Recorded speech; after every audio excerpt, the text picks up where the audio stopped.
Well, thanks for having me at your farm. Thank you. Not everybody actually welcoming when you say. Yeah, we're very careful. Yeah. So you farm in Irene, right? Yes, we're A in Irene. very expensive place. I used to drive. I used to drive. I used to work at Mr. D, so I was delivering food the Yes, side of Irene. So I know I'm familiar with the place. Okay. Yeah. So how long have you been doing this farming? I have been in the farming industry or my own farming for 17 years here. 17 years. Wow. I think I was still in primary by that time. It's a very, very long time. It is long time. I'm 20. No, I was still in high school. I'm 28. Okay. Yeah. I started when I'm like 25. So that's I like it when the youngsters are into these things. I do. Is your kids as well into farming? I've tried, shame.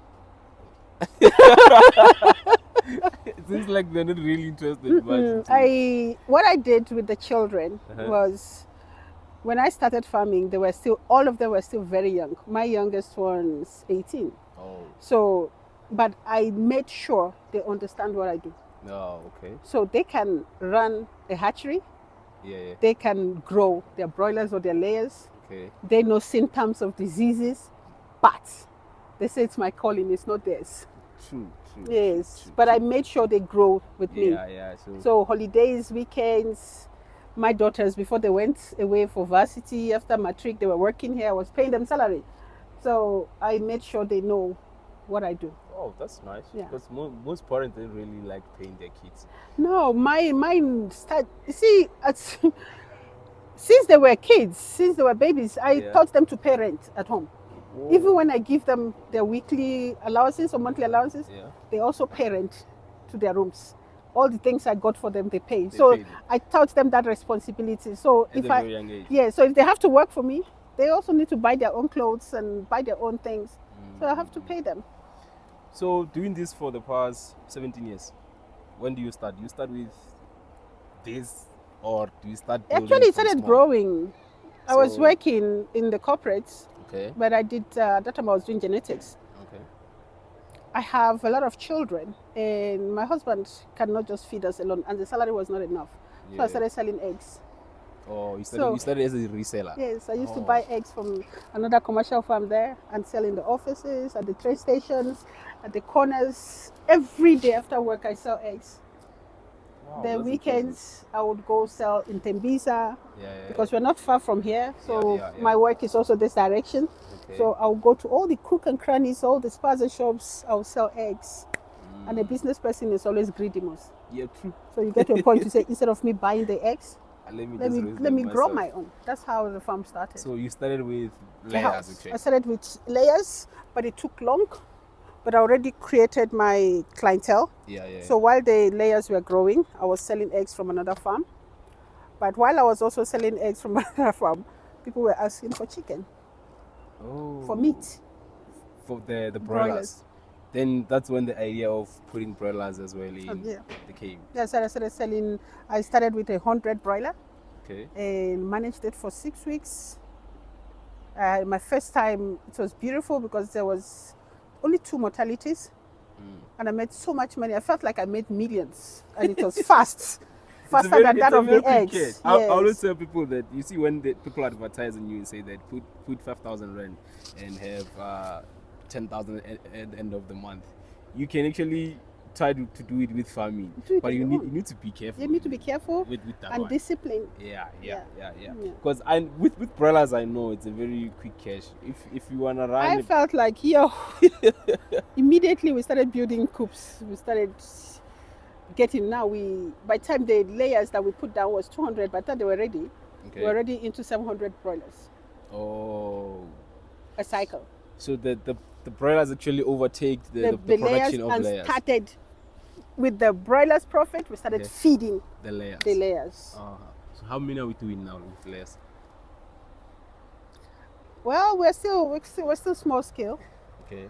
So plus or minus about 12 to 18,000 layers at a cycle, and 5,000 plus broilers every 2 weeks. Wow. That's good numbers. Yeah, but 17 years, it should be good. Yeah, no. You've been here longer. It has to grow. You've been here Yeah, longer. for 17 years, it has to grow. But So- what we ended up doing, we separated them. So we do broilers separate farm, then we do layers separate farm. So in this farm, Only what are layers. we doing here? Only layers. Only layers here. So you have another farm where you actually Only do basically broilers. Only do broilers. Yeah. Wow, that's good. So here we raise layers until And sell. We sell we raise and resell.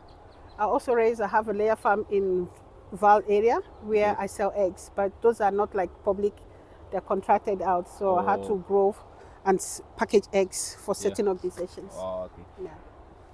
Since you are here today, I'm gonna leave the address on the video because I've been getting a lot of inquiries about people looking to buy layers. Shame. Point of layers. Yes. I've been getting a lot of calls.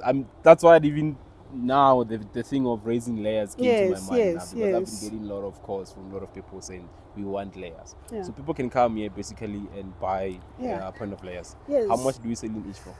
At this point, I'm selling 170. If you buy less than 500, but above 500, I give 160 each. Then the day old, I'm selling for 2,700 so per 100. Do you also incubate? Yes, I have a 53,000 capacity incubator for layers and 14,000 capacity for broilers. How's the business of incubating though? It's hard. Do we have parent stock or do we source I buy eggs. I source fertile eggs. Parent stock are too expensive. For me, the number of chicks that I hatch every Saturday, Sunday night, I can't afford to keep the parent stock. I can't afford to buy the parent stock yet. Yeah. Yes, so I buy the fertile eggs. The fertile eggs. Yes. So with the market of reselling chicks, how is it? It's not so bad. It's just like, we are going into the season where it will be slow once winter starts. Winter time. Yes, once winter starts, it's slow. Then as soon as winter leaves, we go to the peak again towards December where people are growing for November, December. So just now, we're just slowly going down. Because I want to understand something with the hatchery process.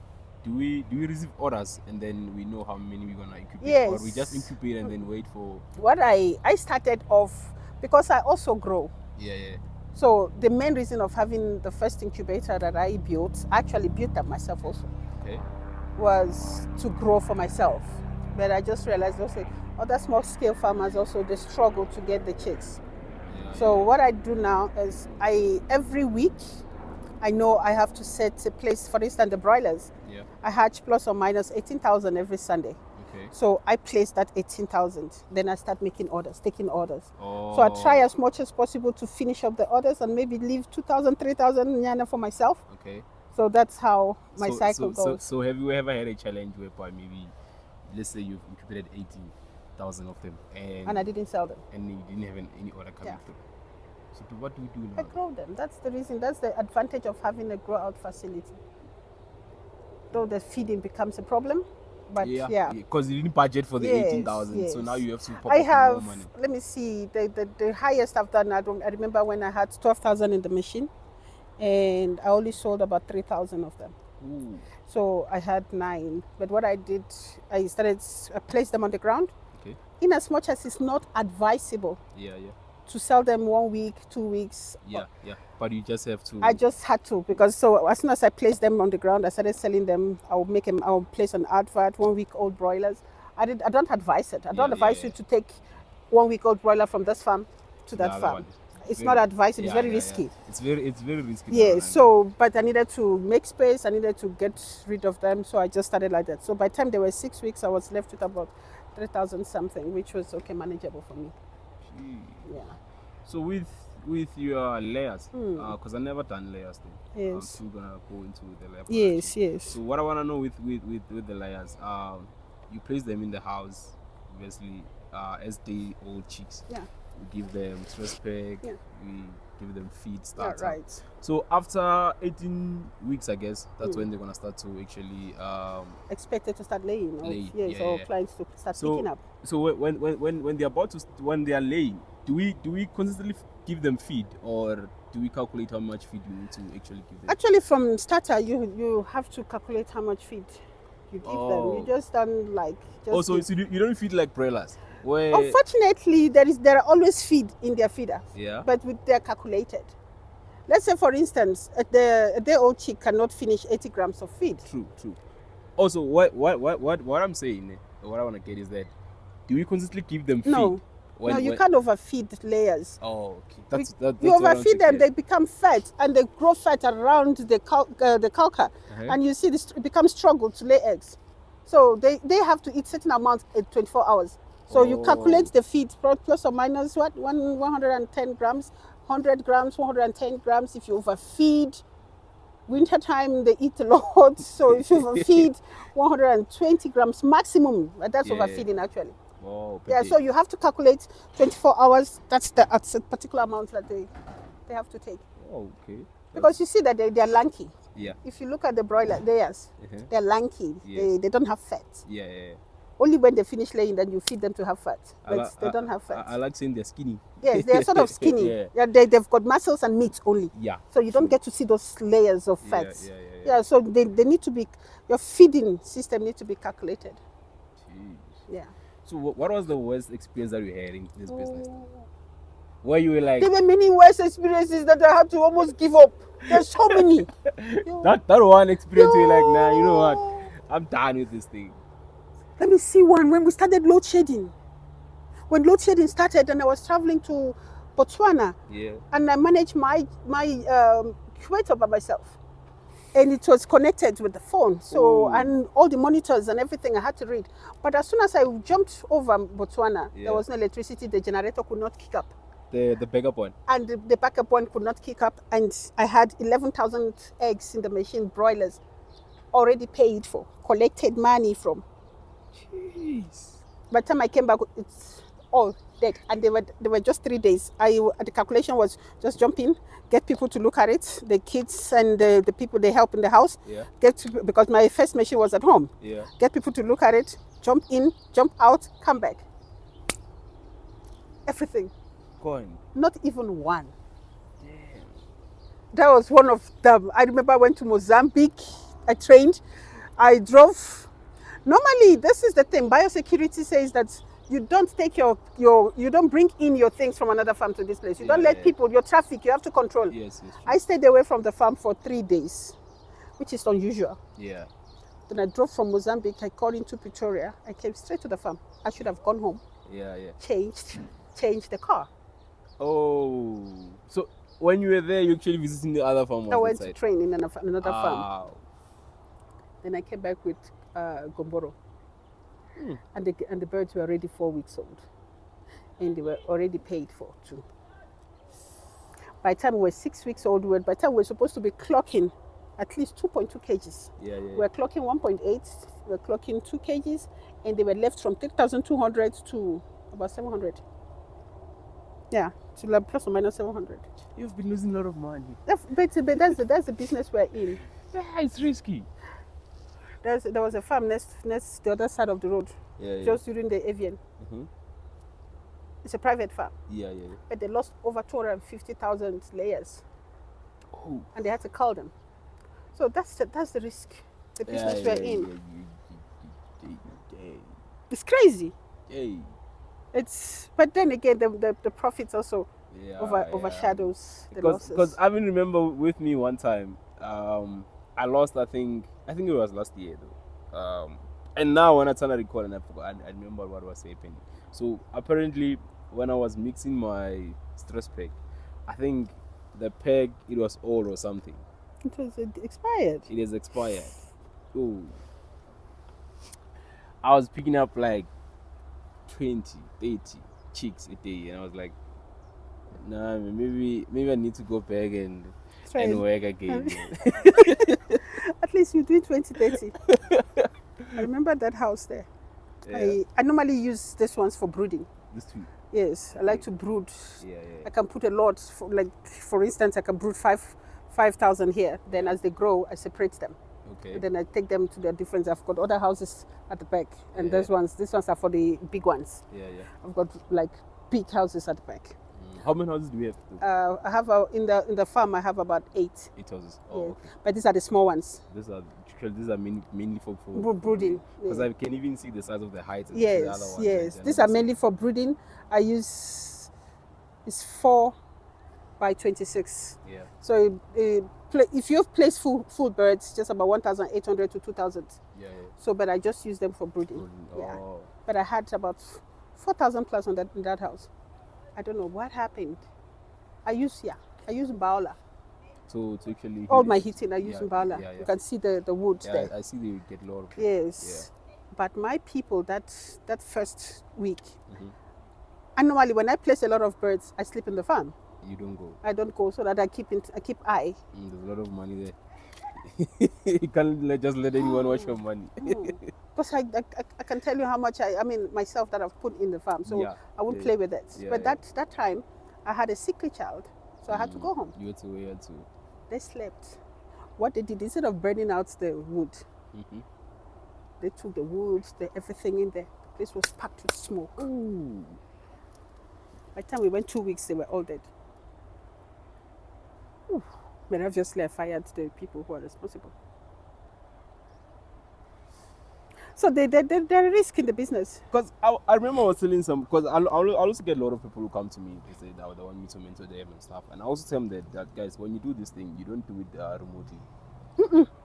Don't put someone there and say that. They're there. No, you go there once a week. No. Because sometimes with you, you're going to be careful. When it comes to biosecurity, you're going to be careful. And you scream it all the time, remind them. Yeah, and with someone, is that thing maybe just for today. It's not going to notice. Yeah, it's not going to notice. Nothing's going to happen. Yeah. But, and another crazy thing is that when something is going to happen, it's not going to happen immediately. That's right. It takes 3 weeks. Yeah, it takes... For any sickness from a day old to start manifesting. Yeah. It's about 3 weeks. Now, it's just going to happen now. No. The incubation period of any virus, pathogen, or diseases takes between 5 to 7 days. So it's not going to happen now. Yeah. So we cannot, because we didn't see you, so we can accuse you. We can accuse you. No, there's no remote farming. I don't believe in it. I really don't. So when coming to building a house, is it really important, like building a proper structure? I am an advocate of start with what you have. Yeah. Start with whatever it is you have, but start. True. But now start and grow into the right thing. Yeah. Because I've seen a lot of videos where people use anything. They will build the houses and. If you have to build, if you really have to say you have the funds to start right. Yes. Do it right. Build the house right, positioning the house right, your sales right, your sides right, your covered place right, your security right, how your foundation is actually one of the most important things, because we need to build in such a way that we don't have rats and snakes and all those creepy crawlers going in. So build right. If you have to, if you say you have the money, I have this money to start this business and I want to start it well, then do it. Anything that is worth doing right. True. Because that's what I've been advocating before. Like when you build your house, please make sure that you're building a proper structure. Yes. Because we live in a different continent. Man. This house, these 3 houses, they are as old as the farm. They are 17 years old. And they're still standing strong. And I have not far renovated. The only thing I do is when you wash, you scrap off the layers, the smooth layers. So constantly I have to re-cement the floor. Yeah. Then sometimes the sides are worn out. Then I just cover up the sides. That's all I have done. The only thing you have done for the past 17 years. 17 years. Still standing. And it's still strong. You shake it, it's still strong. Still have another more 17 years to go. I believe that, but I don't know if I have another more 17 years to go. You will. And the older you get, you start thinking, okay, I need to take a break. So you want to retire? Oh, slow down. No. Okay. Not retire. Slow down. I've been here. My house is across, but I've been here as early as 6, and I'm probably going to be here till 7, 8, maybe even 9. So, as I get older, I want to slow down. Maybe one of your kids will take over. I'm praying. The one is a doctor, one is an accountant, the other one is studying aviation engineering, another one is studying interior design. I'm praying that someday whatever beats me must bite them. One of them one day they'll say, you know what, I'm tired of this corporate world. I pray. Let me go. Same as their mom, you were tired of I was tired, yes. Let me go into farming, man. Yes, I pray so. This is a nice lifestyle. But I have one of my girls there, that one there. I've actually made her a partner, so I want her to stay. So even if I slow down, I want her to take over. Oh, she's a daughter? Oh. She works with me. She's my assistant. Oh, okay. She has done so much that the only way to keep her is to give her a percentage. Yeah, true. Yeah. True. She deserves some royalties. No, she does. She does. She works hard. So she's one of your best. Yeah, she has. She went to TUT. She came to do her internship here. Then afterwards, I said stay. So I pray that she stays, and even if the kids are not there, even when I slow down, she takes over. She takes over and run things for us. Yeah, I know. I think I remember this old man once told me, as an African man, and when he was retiring from his business. Do you know Lance? Yes. Yeah. The old man, they had to sell like 50% of the company so that somebody can actually to the workers. Yeah. Yes. So that he can actually slow down. They consult with him. That's it. Yeah, he only goes there when they need. That's what I'm hoping with her. I've got a lot of other workers. She's still young. She's 25. So I'm hoping that she grow with us. Yeah, she's been with me with 6 years now. So when in terms of let's say when you hatch your eggs, do we have mortality? Do you have bad eggs which don't hatch? The market is crazy. What was the good percentage rating of actually hatching? When you say we had a good one. Let's say out of 10,000, let's say. Normally, I say any business, anything, they're both growing and egg production and hatchery. If you get between 75 to 85, you're on the safe side. But I've gone up to 96%. Have you ever had 100? No. No, I wouldn't lie. I've never had 100, but I've had 96 a few times. I love honest farmers. I've had 96 a few times, but the average I've had is 75. 75. Wow. And I'm still okay with it. So are we still growing here, or? Yes, I want to. I'm actually started destroying structures at the back there. I want to build more houses. More houses. Yeah. For layers. So I think I've seen that you have also doing livestock. You have your I have goats, sheep, cattle. I've got quite a number. That's behind. Oh, yeah. That's where you have your goats and cattle and stuff. So in terms of cattle and goats, because I don't really understand the market, how it goes that side. The markets are you've got different markets. I structured mine the way I wanted. Okay. I don't sell goat one. Okay. I don't sell 2 goats. I don't sell 1 cattle. I grow them. As I speak with you, they're in the bush somewhere. Oh, when I was coming, I saw some. Those are the ones. Oh, okay. So they leave here at 9 o'clock. They go graze. They come back at 4. Okay. Now, I don't sell 1, 2. No, I wait November. I select the ones I want to sell, and I sell a whole lot one time. Oh. So the market is different. You can take to abattoirs. You can take to auctions, which are my 2 main business. The marketplace. So in terms of abattoirs, do you have to have a certain, let's say 1 cattle, like do you have to have a certain weight on it? Yeah, you have to have certain weight. As a matter of fact, you have to start with compliances. Okay. The thickness of the meat, the amount of fat that is in it, the breeds that you're selling, all this you need to have that compliances on. Then when slaughter weight, live weight, slaughter weight, because when you take out the heads, the inners, the feet, they become smaller. Yeah. So we have to have that particular one. But also depends on age. Some abattoirs want certain age because some want tender meat, some want a little bit harder meat. Yeah. So these are all the things you look at when it comes to abattoirs. Auction, you just take anything that they sell for you. Whoever wants to buy will buy. So with the abattoir, the specifications. They have a specific type of meat they want for their own market, the way I understand. So they tell you that, let's say, if you bring 500 kg of a cow, maybe per kg you're gonna pay you 100 rand. Yes, they're gonna pay. Yeah, that's how it works. Yeah. Or they weigh them after slaughter. Or they weigh them after slaughter. Not before. No, we weigh after slaughter, then they sell them the inners packages and they sell the meat packages also. Okay. Because I've seen a lot of people raising cows. Because even my grandfather have cows, but I really completely don't understand how. Yeah, but we have all those December period where we have the social clubs, the Stockfells, who are doing this. So I have a specific number that I put aside for Stockfells. Oh. Those ones are not specific ones. They just come. The cow is big. It looks nice. Yeah. They pay you. Slaughter the cats. A cat for them. No, we want the meat. We don't care. Yes, I mean, that's an African market. Yeah. Even if you use the 2 hands and pull the meat, well, we survive it. Yeah. So that's an African market. Yeah, Yes. So with the goat, it's the same thing. You take them to abattoir or yes, we take them to auctions, and mostly auctions. Abattoirs. We don't have a lot of abattoirs that are buying the goats. Yeah, but they have a lot of abattoirs that are buying the sheep. Oh, serious? Because I was planning to have like 3-4 more sheep there and then try to actually understand the market. No, the sheep you have, and they're by specific. Maybe the Dolpers, maybe the Merinos. So even the sheep, it's like the goats. They have the different breeds. Yeah. Oh, okay. Because I know with the goats, people are now maybe they're interested in Boro goat. They like the brook goats. They like brook goat. They like the red Kahalari, Savannah. They like those. But our markets, our pure African markets, we have mixed breeds. We have the Ngoodis.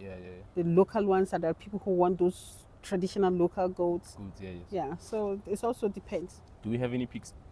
I used to, and I used to have about almost a kilometer down the side. Okay. But stock theft just discouraged me. Another thing that we deal with. That's our biggest. That's one of our biggest issues in the farming industry. If you go to my chicken coops, you see I have butler bars inside chicken coops. Have you ever had experienced any theft yet with the chickens? Yo. We stopped having problems here about 6 years ago when we caught one person and beat the life out of that monkey. Oh, that's when things started getting better now. They would come here, they would steal, they would come with guns, they would threaten us, they would take our goats, they would take our cattle. The pigs was worse. I would have that at the point I had about 120 sows, and I get them to be pregnant at the same time. But you come, you see the fetus on the ground, Landracer, large white, these are good breeds, Duroc. You see 16, 12 piglets on the ground, they cut open and they take the carcass. Oh. It was so bad. Oh. And we kept on reporting. Sometimes we arrest, we citizen arrest, we catch them, we take to the police, the next day they're out. The worst part was we have a squatter camp just about 200 meters that side. So it was bad. So we had all these undocumented foreigners there. So you cannot catch anyone. True. But one day another policeman said, look, this is useless. Just use one as example. They will learn. Then we beat him. We didn't do anything. We dealt with him. After that, I think and I also got a gun. Then I shoot warning signs. So every now and then I shoot in the air. They know that, okay, that lady, Peezel woman, is shooting. She still has her gun. So since then, we've had peace. Nobody has been here. Then the cattle also, we have electric fence around the cattle. Okay. Nicely done electric fence that if sensor from a distance, it goes off. It goes on. Because that has been a struggle. You see, what helped here, if you look at my farm, it's not fancy. But what I did after a while was my workers, they stay here. Their families stay here. The children stay here. So those who don't want to stay in the main house, they built their own zuzus around. So they wanted sports, I said, okay, take a sport there. You want a sport, I said, take a sport there. So now I have zuzus and houses around. So there's always activities. Because I see when I was coming. You see a lot of zuzus there. Yeah, I see a lot of people like these. Someone is just. It's a home. Yeah. So I make it a community. Yeah. So we have families. I've got people who started here with us. And their kids are 14 years, 15 years from here. Oh, nice. So there's always that activities here. At the back there, we've got a whole lot of rooms. So you've actually built like a very solid community. A small community for ourselves. They have nice. Schools there. We take them to school. They have a bus that brings them here. So all the children go to the community school just not far from here. The bus picks them up in the morning. The bus drops them up. So it's a home. Wow. Yeah. No, I really like what you have done. They take care of my stuff. I must take care of them. That's how it works. True. You always look after those who look after you. That's true. Because they're actually the ones that makes the business. That's thrive, it. man. Yeah, 'Cause when you're not here, they're the ones. that's it. Yeah. I recently just started traveling because I never traveled. I just recently, but I'm comfortable when I'm away. Yeah. All I do is call. So with your mentorship, how often do you have them? I do workshops every month, once a month. I do training and workshop once a month, and after that, then I can mentor you until you don't need me, because I've got people when they start, they send you messages, they're asking you to. But slowly, when they go into the rhythm of things, then they're quiet. Because with me, people have been saying that I must host classes too. And I was like, with me, I don't want to host a class. I do mentorship. Yes. So what I do, I offer you a 12-month mentorship. Yes, Because I can teach you to this thing in a day, but when you go on the ground on your own, you're not gonna survive. No. What happened is, I can categorically tell you that when I'm done with you in one day, you leave here, you feel like you've been farming for years. The only thing is that there are only just some nitty-gritties that you're not sure of. Then I allow us. Okay, I've trained you, because you need to have the basic knowledge. True. So I've trained you. Now let's work. Yeah. And that's how my mentorship came in. I also have online programs that I do twice a year. That I get people to come to register all over Africa, and we do online training, and we do some live works and stuff. So have you done any crops? I have a crop section. What are we planting now? I just finished with maize, so I'm checking out the ground. We're going into winter. I want to do cabbages. I really love cabbages, man. Because I've seen coming around this time. It's a season. Everybody's going into cabbages this time. It's a season. During the maize, I did over 30,000 heads of maize. Last year I did spinach. I did the rape. I did the China. Those are cash flow crops. Yes, those ones are spinach, China. Those are very, very rich cash flow crops. I always tell people that if you have a piece of land, whatever that you're doing there, whenever you're farming, at least have. I did onions. I did the spring onions also. So this year I've done spinach. I've done maize. Last year I also did cabbage, 25,000 heads. This year I want to try a little bit more. So you have other farmers beside this one?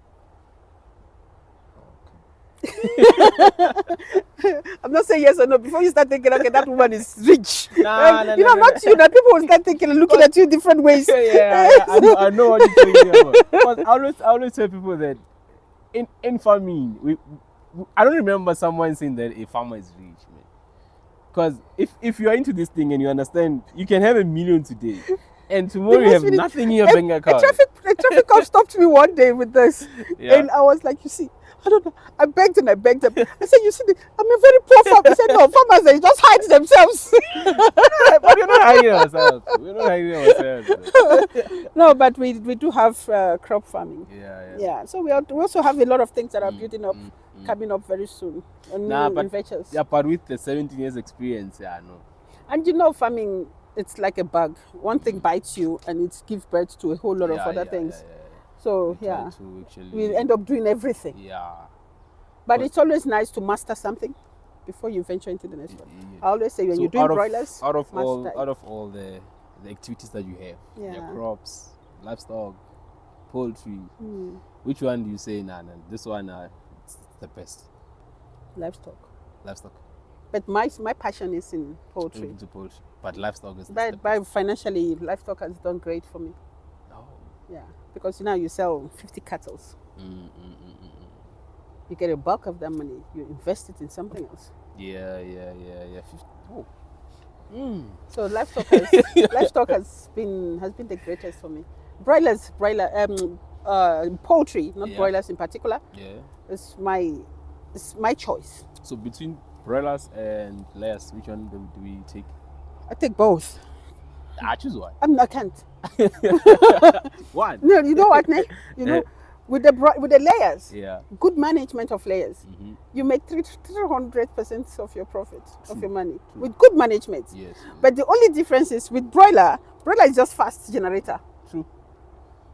So what I do is I rather have the fast generator for everyday expenses and take my time and do my 300% profit. So I'm a greedy one. So between chicks and feed, which one do we? Within chicks And feed, like sometimes you find bad quality feed, like as some of us who buy, we get bad quality chicks. Né? So I don't know, bad quality chicks, bad feed. Which one should I take? Yeah. None. So let's say we have bad quality chicks and good feed. Can you imagine where your normal size of broiler is between 40-45 grams? Yeah. The chick. Yeah. Now, as soon as they start eating, within a week, you are looking at almost 120 grams. Yes. If you have bad quality chicks, yeah, you would have to backtrack the growth. True. So you take, instead of 1 week to become 120, you take 1 week to catch up on weight first. Yeah. So I won't take any bad quality chick at all. Because this thing I've seen, more especially around festive season. You say all kind of rubbish. I always tell people that sometimes me I don't go into market around festive. If I'm not gonna find good quality chicks, yes, I'm not going to the market. Yes, that's why bad chicks, good feed, none works. Yeah. Because a lot of people lose money. Now, I always encourage people not to start around festive season. No, it's not really that. You see, one of our thing is, when I finished talking to you, I said, identify a good supplier. Yeah. Then create a relationship with that. We see, we jump from here. We're like prostitutes. We jump from here to there, to there, to there. We're never one place. No. But if you develop a relationship with one supplier, you can actually have your chicks ordered through the year. Yeah. Because normally, because with me now, I have a good relationship with this other Hatchery that I'm working with. So, but they give me dates until. Yes. Then you choose it. Then you choose the dates you want. Then you make sure that you follow up with your dates. Then you will realize that when this festive season is coming and the supply is short, you have it, or yours already sorted. Yeah. So, but these are the things we don't. Today we have from here, we say, we don't feel it's good. Sometimes even the supplier don't give you quality, or that particular, because they also get bad eggs sometimes. Yeah. So if you look at it, it's not totally a supplier's fault, but loyalty in business pays a lot. So I'm very open. I will say, okay, you know what? I'm not comfortable with this eggs this time I got, but let's see how it goes. I will call you, and I was okay. Instead of giving you the chicks for 12 rand, okay, let's try it at 10. Let's try it at 10 rand and see, because that 2 rand now you use it to backtrack to try and grow it. If if the chicks are less than 40 grams. Yes. So you talk to your clients, especially we are small. We're not like huge that we can say, okay, everyone. You don't come, somebody else will come. I want you to stay. I want to do business with you, and I want to keep you. True. So, do you have ever produced your own feed? Yeah, I have a whole lot of equipment for producing feed here, but I stopped. Why? Finding the ingredients and all that is needed. I was going to say something, but I'll hold back. Because there's not much. I've been getting a lot of questions. People asking me, why am I not producing my own feed, since feed is for expensive? Me, I struggle to get everything complete. Yeah. That's just for me.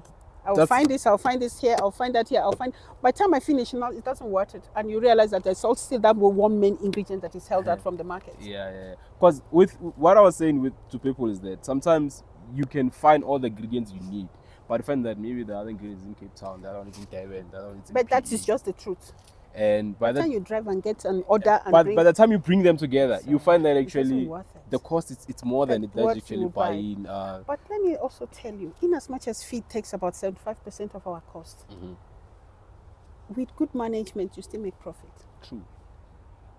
We're just business people that wants to make more profit. Yeah.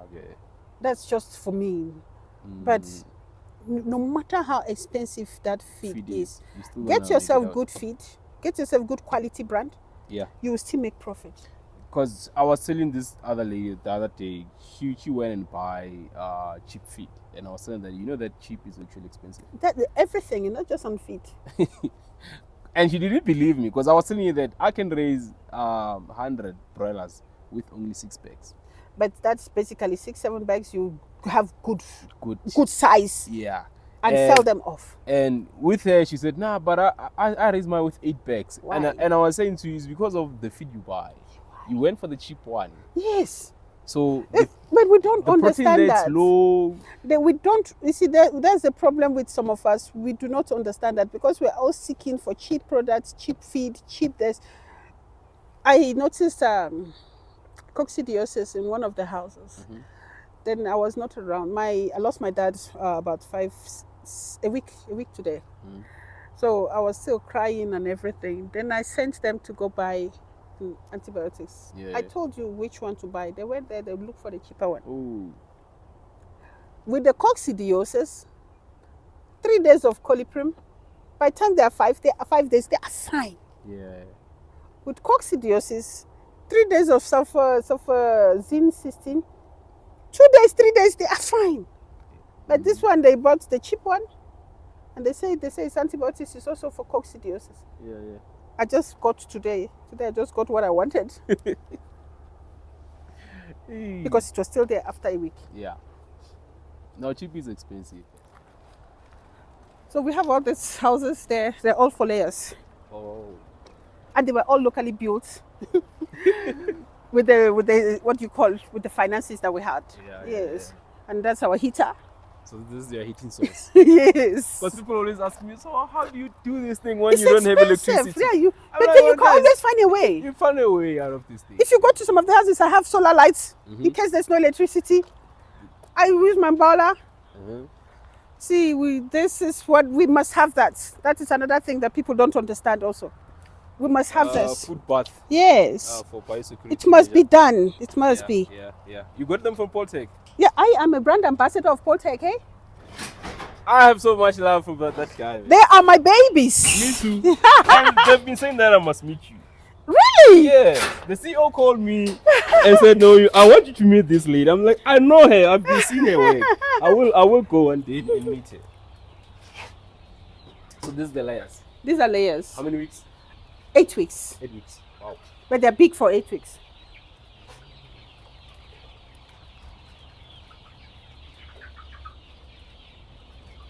You said just got the medication. That's why you see the color. Yeah.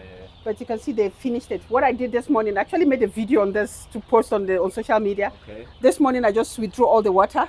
Yeah. So as soon as they ate, they brought the antibiotics, they finish it very soon now, because I was saying don't let the water finish. I don't want them cleaning. Let the water finish inside, but you can see they're almost done. Yeah, I see. I can see. So what you did, you removed the water first. Yes. For about like 2 hours. Yes, I can let them eat. Yeah, let them eat. Because the taste of that antibiotic doesn't taste nice. They're used to tasting water, but when they're thirsty, anything that looks like water is water. Yeah. Yes, that's true. Now I'll add the video. I'll record the video and edit it. You said you're gonna post it in the system, so I'll post it again and post it on the video. No, actually, I this morning while they were doing all the preparation, I actually made some videos that I'll put on the social. Yeah. Nah, this is nice. So how many do we have here? 3,000. 1,000. Yeah, these are I'm brooding them because I told the guys today they have to clean up here and expand. Then once they get to that 12 weeks, I'll take them. I'll share them. So you're gonna resell them? These are for resale. Resellers. Yeah. Oh, okay. So those are actually mostly booked already. Wow. Yeah. This house, that house. 80% booked. 70%? Yeah, about 60% booked. That's nice.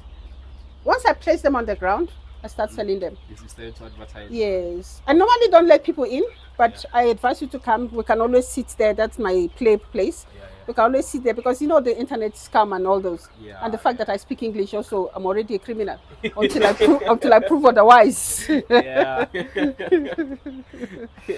there's a lot of scammers. Yeah, too much. Because speaking of scammers, last year December, someone actually created a WhatsApp and used my profile on the WhatsApp. He used my picture as his profile with the different numbers. With a different number, and then they accidentally with me. It's common.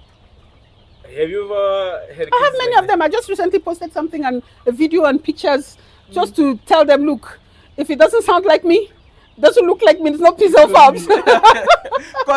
Because somebody actually called me in January and said that they paid me 3,000 in December for cheese. I'm like, guys, I wish you paid Hey! me because now I'm here. No. I dispute, and then a lot of them use cattle to do it. But I dispute mine. I make videos. They send me pictures. They send me communications. I said, this is the only number I have: 076 651 0982. If it's not that, then it's not me. Yeah. Because even with me, I told the guy, like, Yeah. if you feel like it's me, go to the police station and open a case. I always say, before you give me your money, you people tell me they want to order. I said, okay, before you give me your money, come to the farm. Sometimes I may not be there, but you will see the signboard. It says Peezel. You will see the number that I'm communicating with you is on the signboard, and you will see my workers there. I said, okay, ask for me. If I'm there, come, let's talk.